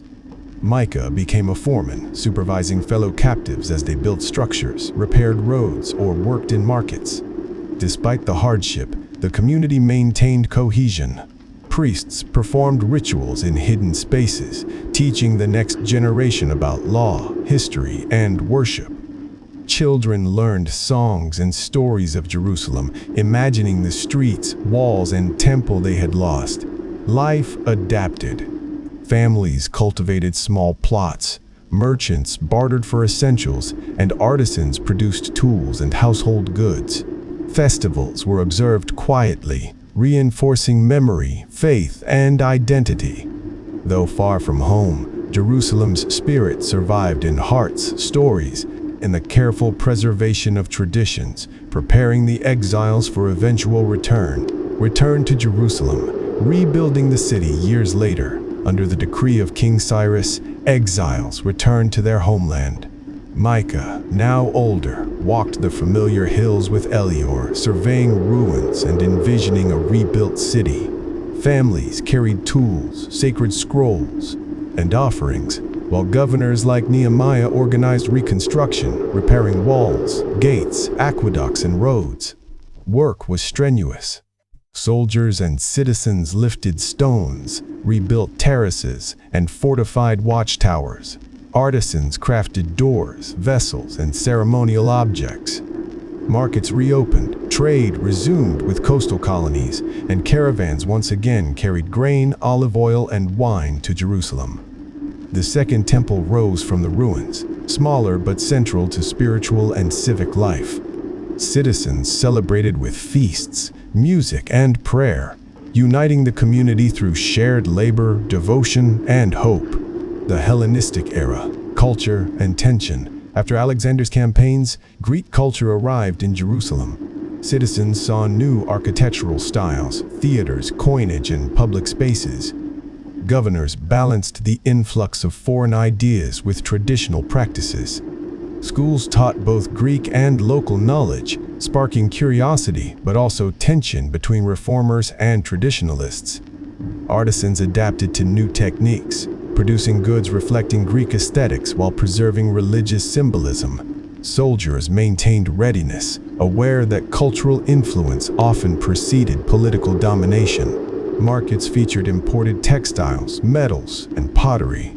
Festivals combined old traditions with new customs, testing the city's ability to integrate foreign influence while preserving its identity. Roman conquest and the Second Temple's destruction. Under Roman rule, Jerusalem became a provincial city. Roads, forums, and public buildings reflected imperial standards. Governors collected taxes, soldiers enforced law, and citizens navigated the complexities of foreign occupation. Tensions culminated in revolt, prompting Roman siege and destruction in 70 CE. Soldiers and civilians alike faced starvation, bombardment, and chaos. The Second Temple burned, sacred artifacts were lost, and families were exiled or massacred. Yet even in devastation, priests and scholars preserved sacred texts, traditions, and history. Communities gathered in private spaces, maintaining religious observance, teaching children, and keeping memory alive. Despite destruction, Jerusalem's identity endured, carried in stories, ritual, and the resilience of its people.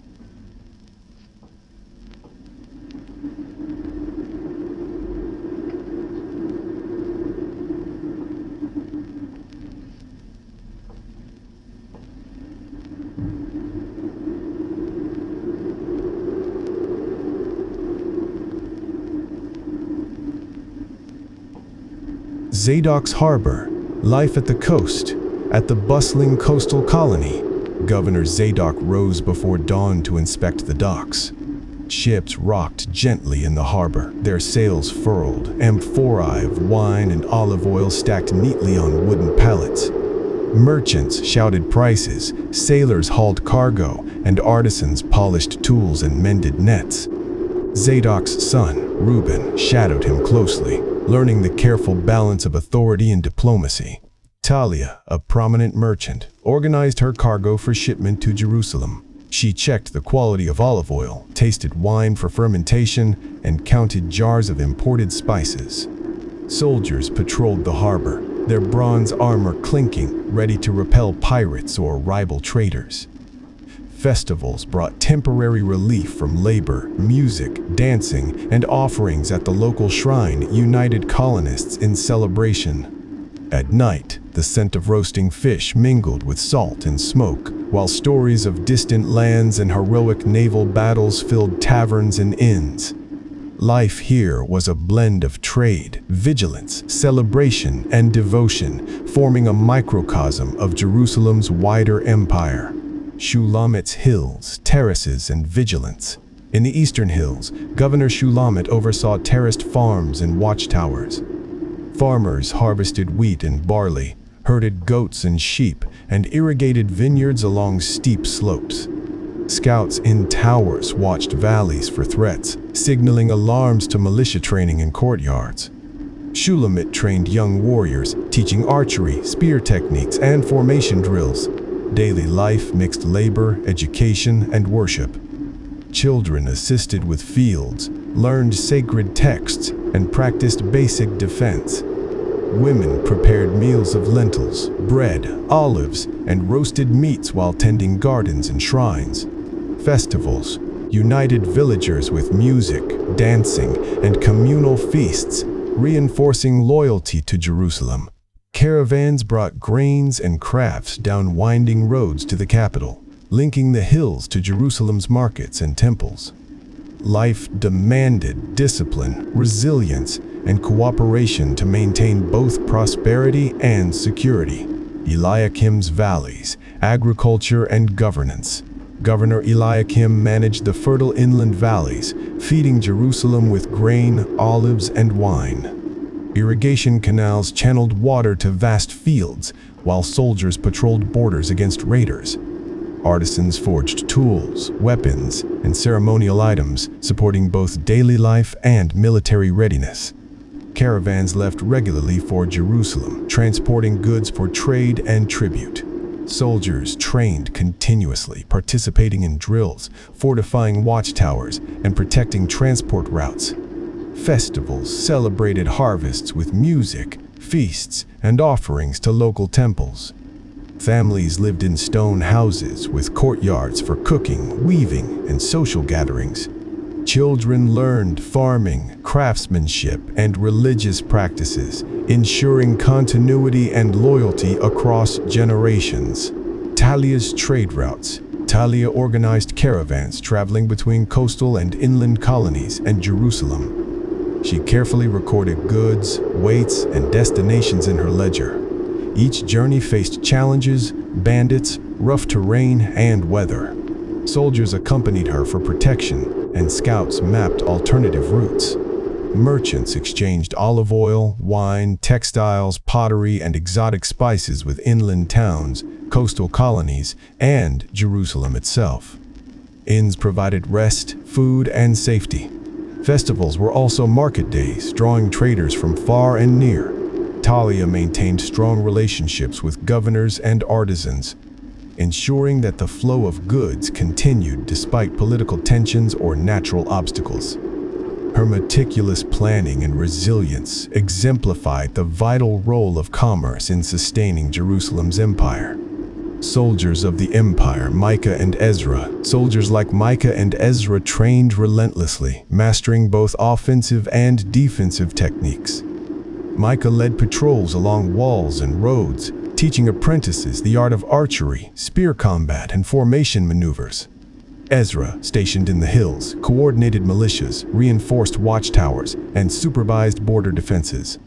During raids or battles, soldiers protected trade caravans, repelled invaders, and coordinated with governors to safeguard colonies.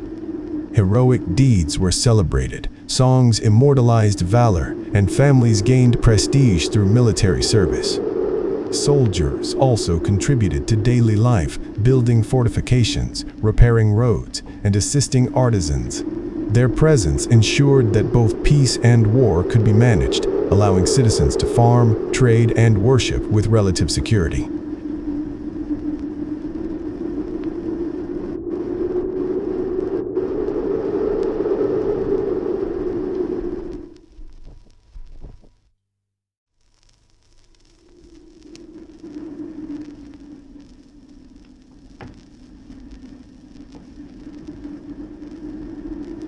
Festivals.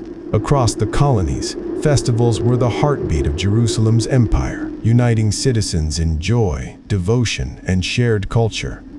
In the coastal colony, The harvest festival overflowed with music, dancing, and feasting. Merchants displayed exotic spices, wine, and olive oil, while sailors and artisans performed lively dances. Children learned sacred songs, elders recounted stories of kings and heroes, and priests led offerings at the local shrine. In the eastern hills, villagers gathered on terraced fields for celebrations. Shulamit coordinated dances, games, and offerings to local deities, blending faith with communal pride. Farmers brought their best produce, soldiers performed martial displays, and artisans exhibited crafted tools and ceremonial objects. The inland valleys saw similar gatherings, where Eliakim's subjects brought grains, fruits, and crafts to share. Music, feasting, and storytelling strengthened bonds between soldiers, merchants, artisans, and citizens. Festivals were more than celebration. They reinforced loyalty, transmitted culture, and reminded all of their connection to Jerusalem. Artisans and daily life. Artisans were the backbone of Jerusalem's colonies. Lev, a bronze worker, hammered tools, weapons, and ceremonial objects in his workshop. Sparks flew from furnaces as apprentices learned every stroke, every technique. Stone masons carved pillars, doorways, and vessels for temples, while weavers crafted textiles used in homes, markets, and ceremonial attire. Daily life for artisans was demanding yet fulfilling. They rose at dawn, balanced work with family obligations, and participated in communal festivals and religious rituals. Children were apprentices, learning both trade and history. Artisans contributed to both the economy and the spiritual life of colonies, producing goods essential for survival, commerce, and devotion. Their craft symbolized the ingenuity, culture, and resilience of Jerusalem's empire. Conflict and cooperation, despite prosperity. Tensions existed. Rival merchants negotiated aggressively. Young warriors tested each other in skill contests, and governors mediated disputes over land, water, and taxation. Zadok settled trade disagreements at the harbor. Shulamit resolved disputes among farmers in the hills, and Eliakim mediated feuds between families in the valleys. Occasionally, border skirmishes erupted. Soldiers like Micah and Ezra defended trade routes, fortifications, and villages, coordinating with governors and local militias. Conflicts were intense yet controlled, teaching lessons in diplomacy, loyalty, and resilience. Cooperation between citizens, soldiers, merchants, and governors ensured the colonies thrived despite political and environmental challenges. The flow of trade. Commerce connected colonies and Jerusalem. Caravans transported olive oil, wine, grain, pottery, and textiles. Merchants meticulously tracked shipments, while soldiers and scouts ensured safe passage. Coastal ports facilitated trade with Tyre, Egypt, and Arabia, bringing exotic goods and ideas. Markets in Jerusalem and colonies overflowed with activity. Artisans displayed their finest creations, merchants haggled over prices, and citizens exchanged news and ideas. Festivals doubled as trade fairs, enhancing commerce while reinforcing cultural identity. Trade maintained economic stability, cultural cohesion, and political loyalty, creating an intricate network that sustained the empire's prosperity. Education, apprenticeship, and memory. Education intertwined with daily life. Children learned farming, craftsmanship, military skills, and religious observance from parents, artisans, and soldiers. Apprenticeship was hands-on, combining skill building with moral lessons about loyalty, courage, and devotion. Elders and priests preserved history, recounting stories of kings, wars, and heroes. Festivals reinforced memory, while scrolls and oral teachings ensured that knowledge survived across generations. This system of education and apprenticeship cultivated competence, resilience, and shared cultural identity, preparing citizens to maintain the colonies and the capital, and to pass wisdom to future generations.